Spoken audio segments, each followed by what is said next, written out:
Salut! Aujourd'hui je t'emmène en Ardèche et on va aller découvrir ensemble la Dolce Via. C'est parti! Avant ça, je t'invite à t'abonner à ma chaîne YouTube et ainsi me permettre de continuer à promouvoir le voyage à vélo. La Dolce Via, c'est un itinéraire cyclable en Ardèche.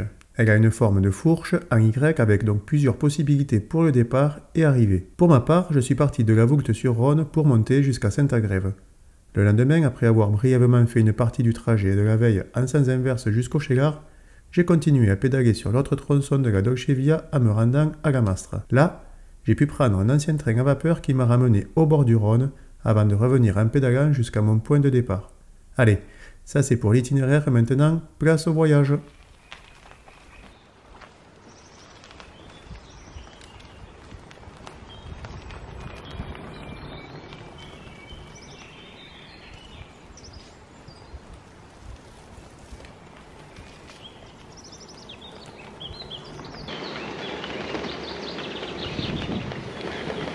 Allez, ça y est, je viens de partir de la Voulte-sur-Rhône et je suis déjà sur la voie douce.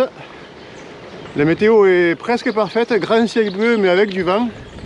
On va voir ce que ça donne, déjà il pleut pas. Hop, les personnes.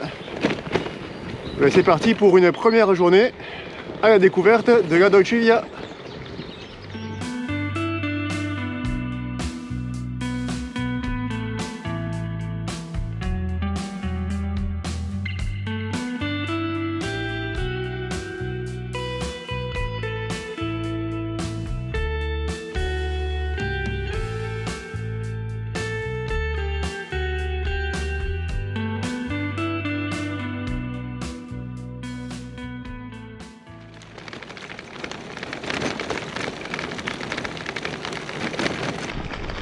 Ah, alors cette Dolce Via, j'en ai beaucoup entendu parler, hein.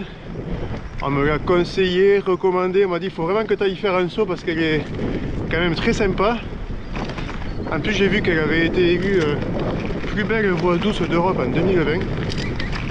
Donc à mon avis c'est pas pour rien. Donc ben, je vais me faire mon propre avis. Mais ça commence bien.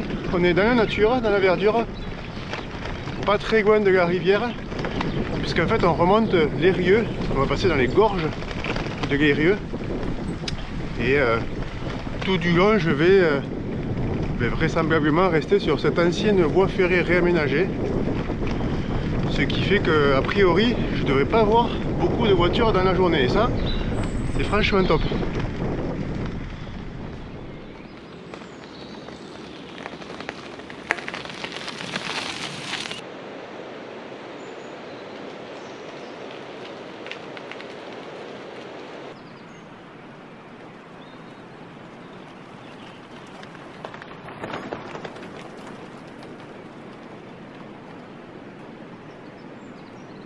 Alors cette Dolce Via, avant d'être une voie douce pour les cyclistes et les piétons, c'était une ancienne voie ferrée, comme je vous l'ai dit tout à l'heure. Et donc elle remonte la rivière qui s'appelle l'Eyrieux. C'est assez ancien, ça date de 1891. Et avant ça, en fait, cette vallée était très peu fréquentée parce que les piétons, les muletiers, empruntaient un chemin qui passait par les crêtes. Ils ne s'enfonçaient pas dans la vallée, en fait. C'est d'ailleurs la raison pour laquelle le village de Chalençon était assez prospère parce que c'était finalement un point de passage obligé pour tous ceux qui voulaient transiter. Et du coup, la vallée était vraiment délaissée parce qu'elle était difficile à franchir en fait, cette rivière. Donc du coup, ils ont construit la voie ferrée et ça a demandé quand même pas mal de travaux parce qu'il y a eu de nombreux ouvrages, entre autres pour traverser la rivière, pas mal de viaducs, aussi des tunnels. Mais dès lors que ça a été construit, ça a permis de dynamiser cette vallée. Du coup on a trouvé des moulins, des usines, bref, il y a eu de la vie qui s'est installée dans cette vallée de l'Eyrieux jusqu'à la fermeture de la voie ferrée dans les années 1960. Désormais c'est une voie douce que les piétons, cyclistes peuvent emprunter. Franchement c'est une bonne reconversion pour cette voie parce qu'elle est vraiment top, regardez.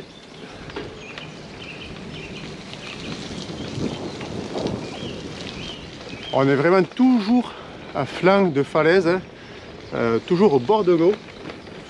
On trouve encore les vestiges de l'ancienne voie ferrée, des anciennes gares pour la plupart. qui ont été réaménagés en restaurant, en office de tourisme ou autre.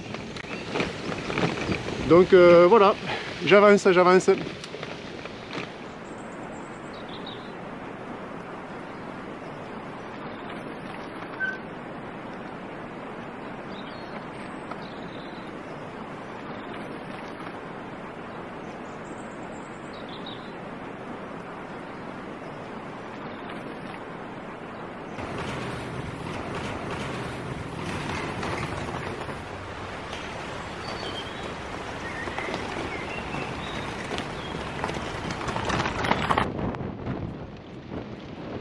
Après chaque tunnel, viaduc ou encore chaque méandre de la rivière, c'est toujours un paysage encore plus joli que les précédents qui apparaît devant mes yeux.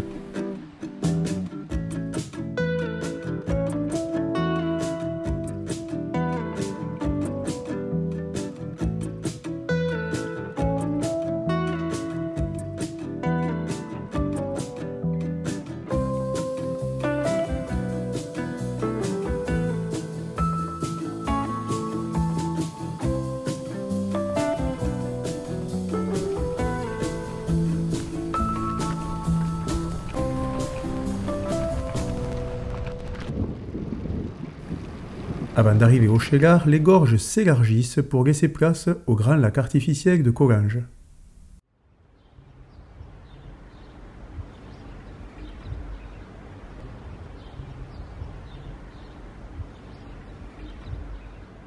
J'en profite ici pour déjeuner et refaire le plein d'énergie car pour aller à Saint-Agrève, il ne me reste que 25 km mais 700 mètres de dénivelé positif et sur un chemin non revêtu et cabossé même par endroits.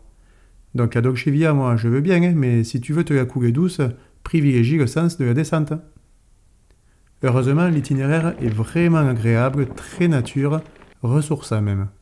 Et mes efforts sont récompensés par les paysages que je rencontre. Durant la montée, j'emprunte le viaduc de Chapignac, c'est le plus grand du parcours. Il est vraiment majestueux, non ?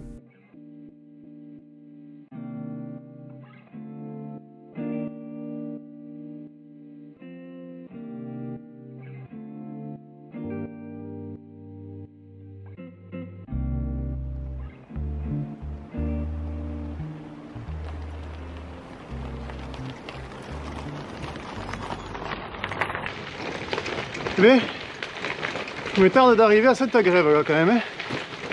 Parce que là depuis le Cheylard c'est bien durci. Ça grimpe comme il faut. En plus c'est pas goudronné donc quand je suis à 9-10 km/h avec le poids de sacoche et tout c'est au bout du monde. Heureusement comme ici là, il y a quelques passages qui sont à l'ombre. Regardez. Donc ça permet de prendre un peu le frais parce que sinon ça tape bien et comme on prend un peu d'altitude aussi, le soleil est un peu plus fort quoi. Je commence à prendre quelques couleurs.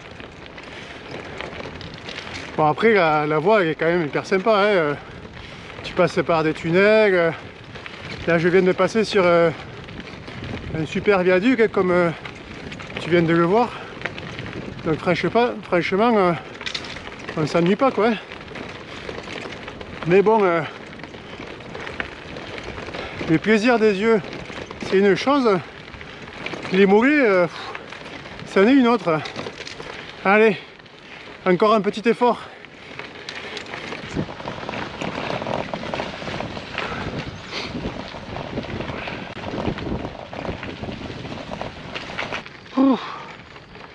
Allez, encore 2 km et j'arrive. Je suis cuit. Alors, cette montée là, depuis le Cheylard, ça fait une journée un peu costaud, un peu trop costaud en fait, depuis la Voulte. Si c'était à refaire, je pense que je me serais arrêté au Cheylard. J'aurais passé la nuit et j'aurais fait l'aller-retour jusqu'à Saint-Agrève, le Cheylard, la journée suivante.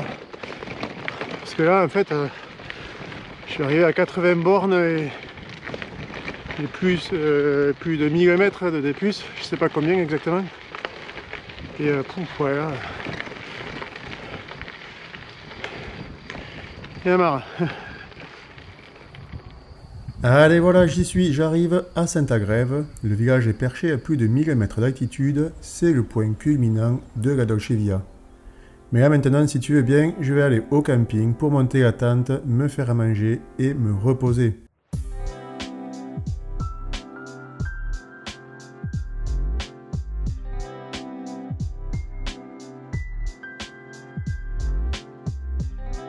Regarde comment je suis installé, c'est pas royal?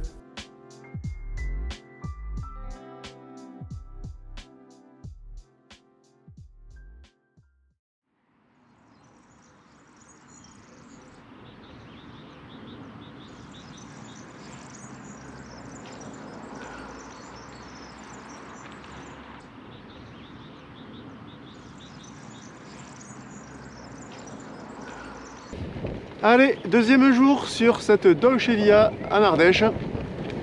Bon, après une bonne nuit au camping. Alors j'ai pas été embêté par les voisins, hein, ça c'est clair. J'étais tout seul, il n'y avait personne, donc j'ai pu prendre mes aises et passer une bonne nuit, bien comme il faut. Bon, ce qui est pas mal, c'est que du coup ce matin jusqu'au Chegar, je reprends la Dolce Via mais en sens inverse, c'est-à-dire je fais le même trajet que hier mais dans l'autre sens. Ce qui veut dire qu'aujourd'hui c'est la descente jusqu'au Chegar et ça c'est cool. 25 km sans pédaler, sans transpirer, je vais vraiment pouvoir profiter des paysages, prendre mon temps. On pourrait croire que c'est dommage de faire le même trajet en sens inverse, mais en fait, on a une vision totalement différente dans ce sens. Et en prenant de la hauteur, je peux admirer ce panorama exceptionnel sur les monts d'Ardèche et les Cévennes, avec notamment le mont Gerbier de Jonc en arrière-plan, source de la Loire.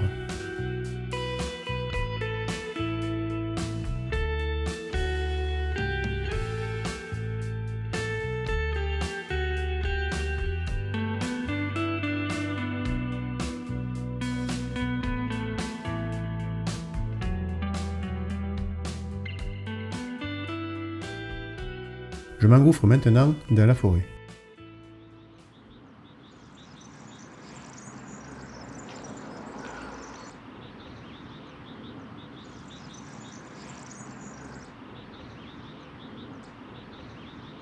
Le calme, le silence, que ça fait du bien ces moments simples mais tellement bons.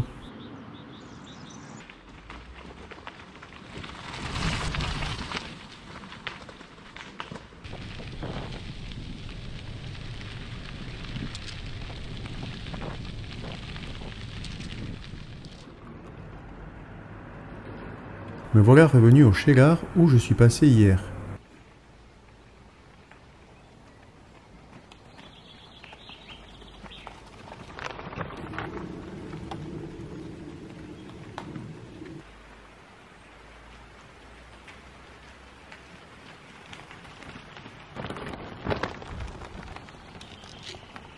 Là, je quitte la vallée de l'Eyrieux et je monte doucement vers le tunnel des Nonières. Ce tunnel, c'est le plus long de la Dolce Via, mais rassure-toi, il est éclairé.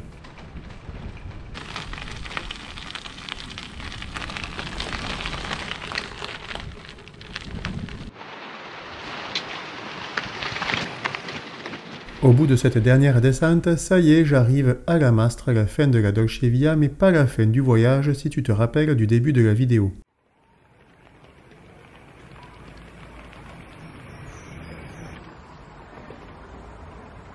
À la gare de la Mastre, j'ai pris un ancien train à vapeur qui serpente à travers les gorges du Doubs.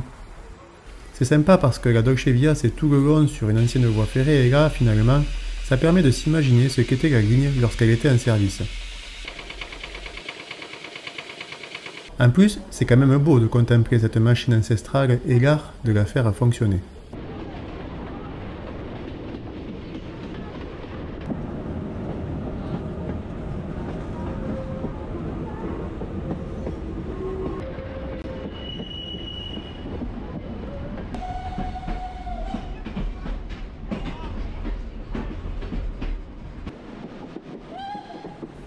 Et après ce voyage hors du temps, c'est la fin de mon petit voyage sur la Dolce Via.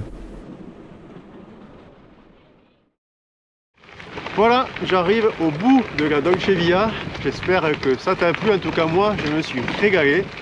Si tu as aimé la vidéo, dis-moi ce que tu en as pensé en commentaire. Et bien sûr, abonne-toi à la chaîne Cycle Voyage avec Gaëtan. Je te conseille aussi de regarder la deuxième vidéo sur la Dolce Via que j'ai faite, celle où je te propose tout un tas d'informations utiles et pratiques si toi aussi tu veux te lancer à ton tour sur cet itinéraire cyclable. Allez, on se retrouve très bientôt pour une prochaine vidéo. Salut!